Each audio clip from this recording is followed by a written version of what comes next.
ये सब इत्र का कमाल है। आपको लगता है इत्र बेच के इतनी कमाई करी जा सकती है? एक तो पहली बात मैं आपके चैनल पे ये क्लियर कर दूं कि आप झूठ तो कम से कम मत बोलिए। दो लोगों में बहुत अंतर है। आप पीयूष जैन की बात कर रहे हैं, पंपी जैन की बात कर रहे हैं। पंपी जैन समाजवादी पार्टी के एमएलसी हैं, पीयूष जैन नहीं है। ये पीयूष जैन भारतीय जनता पार्टी के हैं और भारतीय जनता पार्टी ने तो कहा था कि देश के अंदर में नोटबंदी लगा रहे हैं, काला धन खत्म हो जाएगा।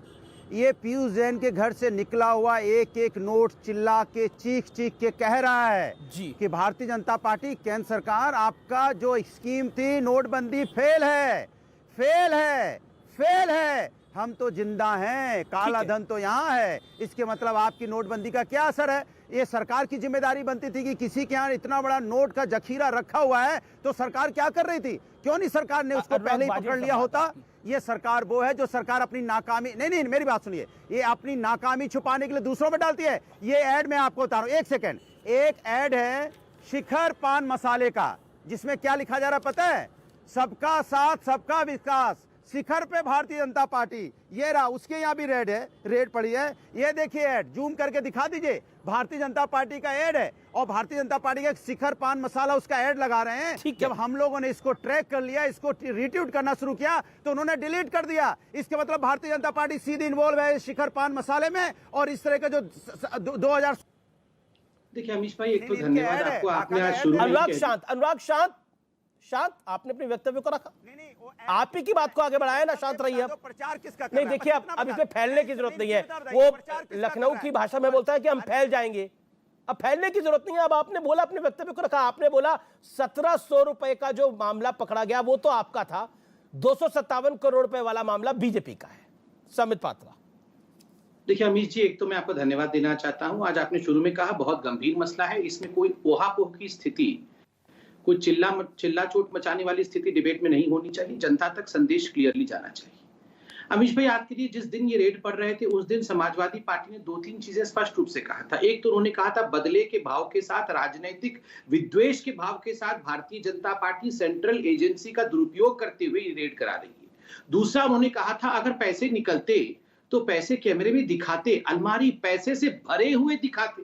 ये जो बैठे हुए हैं अनुराग जी, वो खुद ही कह रहे थे अलमारी भरे हुए दिखाते। अब देखो अलमारी भरे हुए पैसे से दिखा रहे हैं।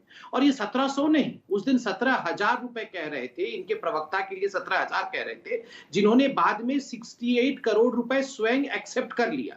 उनके दूसरे व्यक्ति ने 86 करोड़ रुपए भी एक्सेप्ट कर लिया। किसी तीसरे ने 408 करोड़ रुपए का बोगस एंट्री एकोमोडेशन का बंगाल में, वो भी एक्सेप्ट कर लिया और इस पे भी आपने डिबेट किया था।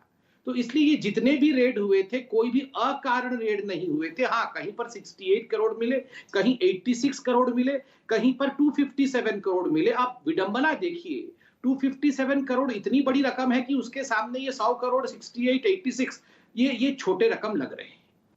दूसरी बात मैं कहना चाहता हूं और बड़ी शिद्दत के साथ, थोड़ा मुझे 10 सेकंड दीजिएगा। मैं एक युवक हूं, आप भी युवक हैं, करोड़ों लोग सुन रहे हैं। ये जो समाजवादी पार्टी है, अपने आप को समाजवादी कहती है, साइकिल इनका चिन्ह है। आप याद करिए, चाहे वो आरजेडी हो, चाहे ये पार्टी है, किसी का लालटेन चिन्ह है, किसी का साइकिल चिन्ह है। क्यों है पता है? क्योंकि इनको लगता है कि हमारे नेताओं ने गरीबी के दिन देखे हैं, हमारे नेताओं ने समाजवाद देखा है और हम न्याय की लड़ाई लड़ रहे हैं।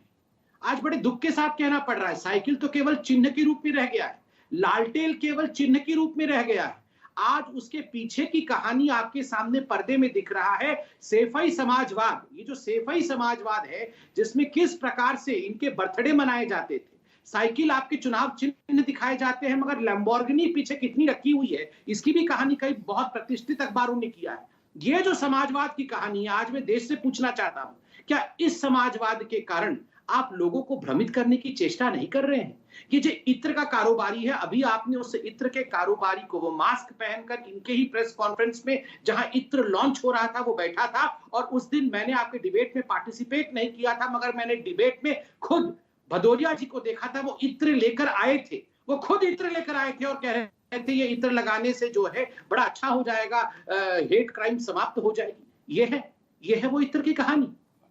करोड़ों खरबों रुपए, ये फ्रंट जी, है। अनुराग। ये जो लोग जो जिस पीयूष जैन को आपने दिखाया, अभी आपके चैनल में प्रचार का दिखाया, पैसा बीजेपी ने रखा है और पकड़े गए तो आप समाजवादी में जोड़ना चाहते हो। शर्म करो, थोड़ा शर्म करो। काला धन बंद करने वाले बात है, काला धन तो बंद करने की बात नहीं, काला धन तो यहाँ पे निकल रहे तिजोरियों में। ये काला धन कहाँ से आ गया? सरकार होते हुए आपकी सरकार है, केंद्र में भी, राज्य में भी, फिर ये काला धन कैसे आया है? बिना आपकी सहमति से आ सकता है क्या? यहाँ 20 लाख रुपए कोई लेके एक घर से दूसरे घर नहीं जा सकता। यहाँ पे 250-250 करोड़ रुपए कैश पाया जाता है। ये भारतीय जनता पार्टी के नाक के नीचे, और जो प्रचार कर रहा है भारतीय जनता पार्टी का, शिखर पान मसाला भारतीय जनता पार्टी का प्रचार कर रहा है, उसके घर में पैसा पाया जाता है और ये समाजवादी पे डालना चाहते हैं। शर्म करो थोड़ा सा। अपनी नाकामी छुपाने के लिए जनता को गुमराह कर रहे हो। अमित जी सही कह रहे थे कि 500 रुपए के लोग परेशान हो जाते हैं, स्कूल का एडमिशन नहीं करवाते। आपने इतनी महंगाई कर दी है, बेरोजगारी कर दी है, महिलाओं पे अत्याचार कर दिया, लूट के पैसा अपने घरों में बंद कर दिया और लोग यहाँ बेरोजगार और महंगाई से जूझ रहे हैं, लोग आत्महत्या कर रहे हैं और आपने अनुराग देखिए, मैंने तो पहले ही निवेदन करा था कि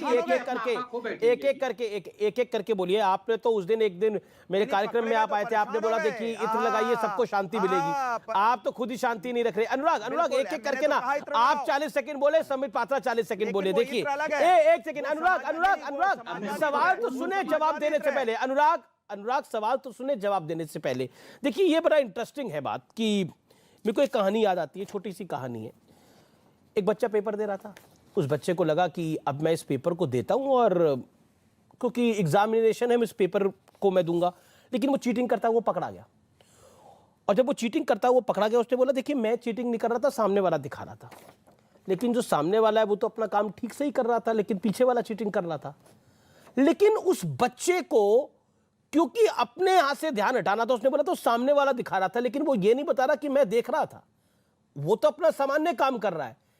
और इस लॉजिक से अनुराग भाई, मतलब आपके साथ मेरा परिचय बड़ा पुराना है और आज भी डिबेट होगी, कल भी डिबेट होगी, लेकिन जो आप लॉजिक दे रहे हैं वो किसी के गले नहीं उतरेगा। मैं इसलिए इस बात को बोल रहा हूं बहुत सामान्य ढंग से।